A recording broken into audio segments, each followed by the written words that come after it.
రాకాలోకంకి స్వాగతం. ఈ కంటెంట్ మీకు నచ్చినట్టయితే లైక్ చేయండి, మీ బంధుమిత్రులకు షేర్ చేయండి. ఇప్పటి వరకు సబ్స్క్రైబ్ చేసుకోకపోతే సబ్స్క్రైబ్ బటన్ని నొక్కండి. అదేవిధంగా బెల్ ఐకాన్ని కూడా తప్పనిసరిగా నొక్కండి.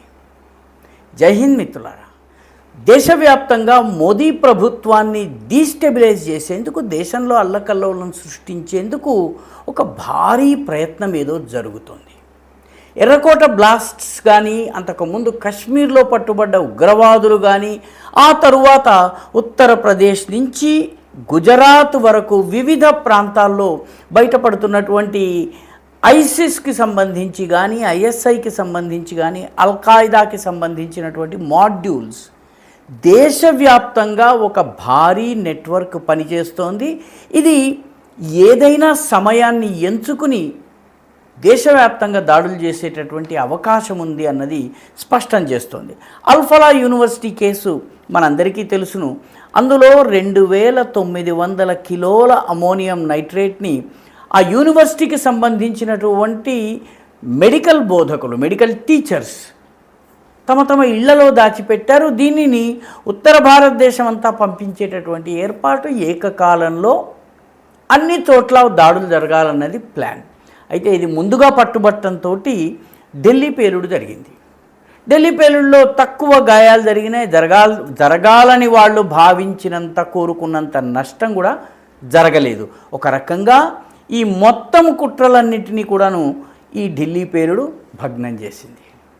ఇప్పుడు తాజాగా ఈ దేశంలో ఉంటూ, గుజరాత్ వంటి రాష్ట్రంలో ఉంటూ డార్క్ వెబ్ ద్వారా క్రిప్టో కరెన్సీని ఉపయోగించి అటు హమాస్కి, ఇటు గాజాలో ఉన్నటువంటి ఉగ్రవాద సంస్థలకి, అంతర్జాతీయ ఇస్లామిక్ సంస్థలకి డబ్బులు పంపించేటటువంటి ఒక వ్యవస్థ బట్టబయలైంది. 226 కోట్ల రూపాయల విలువైనటువంటి లావాదేవీలు డార్క్ వెబ్ ద్వారా గుజరాత్ నుంచి చేశారు.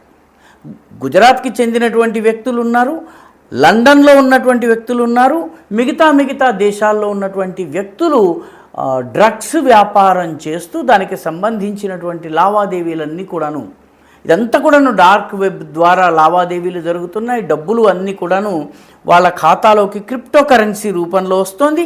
అలా వచ్చినటువంటి క్రిప్టో కరెన్సీ హమాస్కి, అదేవిధంగా యెమెన్లో ఉన్నటువంటి హూథీ ఉగ్రవాదులకి వెళుతున్నాయి. అంటే ఇదొక అంతర్జాతీయ డ్రగ్ నెట్వర్క్, అంతర్జాతీయ ఉగ్రవాద నెట్వర్క్, అంతర్జాతీయ ఉగ్రవాద ఫండింగ్ నెట్వర్క్. దీని ఇజ్రాయెల్కి సంబంధించిన వాళ్ళు ఈ ఉగ్రవాదుల యొక్క ఫైనాన్షియల్ రిసోర్సెస్, ముఖ్యంగా గాజాలో ఉన్నవాళ్ళు, అదేవిధంగా హూథీలు కావచ్చును, హెజ్బుల్లా కావచ్చును, వీళ్ళకి డబ్బులు ఎలా వస్తున్నాయన్నది నిత్యం అధ్యయనం చేస్తుంటే వీళ్ళకి భారతదేశానికి సంబంధించిన ఒక ఐపీ అడ్రస్ దొరికింది. ఈ ఐపీ అడ్రస్ నుంచి భారీ ఎత్తున లావాదేవీలు జరుగుతున్నాయన్నటువంటి విషయం వాళ్ళకి తెలిసిన తర్వాత వాళ్ళు భారతదేశంలో ఉన్నటువంటి మన ఈ సైబర్ క్రైమ్ సెల్కి తెలియజేశారు. భారత ప్రభుత్వం యొక్క సైబర్ సెల్స్ క్రైమ్ ఏదైతే డిపార్ట్మెంట్ ఏదైతే ఉందో, డిటెక్షన్ డిపార్ట్మెంట్, అది వెతుకులాట ప్రారంభిస్తే ఒక వ్యక్తి పట్టుబడ్డాడు. అతని పేరు మొహసిన్ సాదిక్ ములానీ. ఈ మొహసిన్ సాదిక్ ములానీ అనే వ్యక్తి అహ్మదాబాదులో ఉంటూ 100 కోట్ల రూపాయల లావాదేవీలు చేశారు. ఈ రకంగా వీళ్ళు పంపుతున్నటువంటి డబ్బు క్రిప్టో కరెన్సీలో వ్యాలెట్స్ అంటారు. ఈ వ్యాలెట్స్ ఏవైతున్నాయి, ఈ వ్యాలెట్స్ ద్వారా వెళ్తున్నటువంటి డబ్బు గాజాలో ఉన్నటువంటి ఒక ఉగ్రవాద సంస్థ అల్ కాహిరాకి వెళ్తున్నాయి.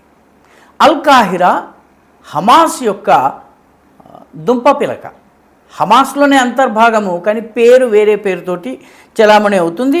దీనికి సంబంధించి అధ్యయనం చేస్తుంటే అంతకుముందే 2025 అంటే గత సంవత్సరంలోనే national bureau for counter terror, మన దేశానికి సంబంధించి కౌంటర్ టెర్రరిజం సంబంధించిన జాతీయ సంస్థ ఏదైతుందో ఆ సంస్థ మహమ్మద్ జుబేర్ పోపటియా అనే మరొక గుజరాతీ ముస్లింను అరెస్ట్ చేసింది.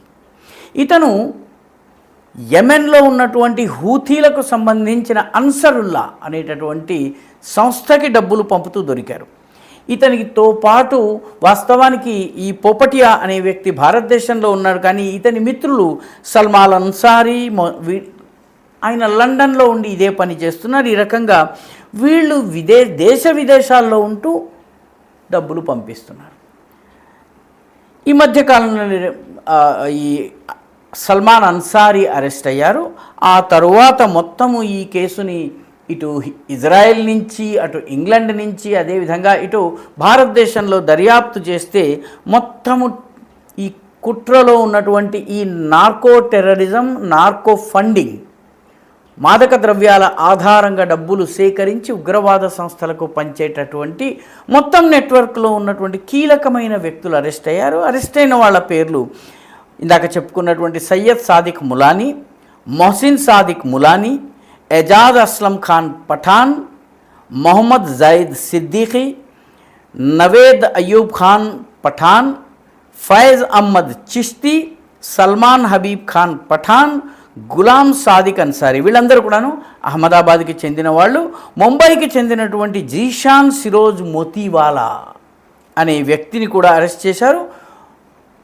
హర్యానాలో ఉన్నటువంటి కర్నాల్కి చెందినటువంటి లవ్ప్రీత్ సింగ్ని కూడా అరెస్ట్ చేశారు. అంటే మన దేశంలో అంతర్జాతీయ ఇస్లామిక్ ఉగ్రవాదానికి ఫండింగ్ చేసేటటువంటి ఒక భారీ వ్యవస్థ నడుస్తుంది. అది గుజరాత్లో జరుగుతుంది.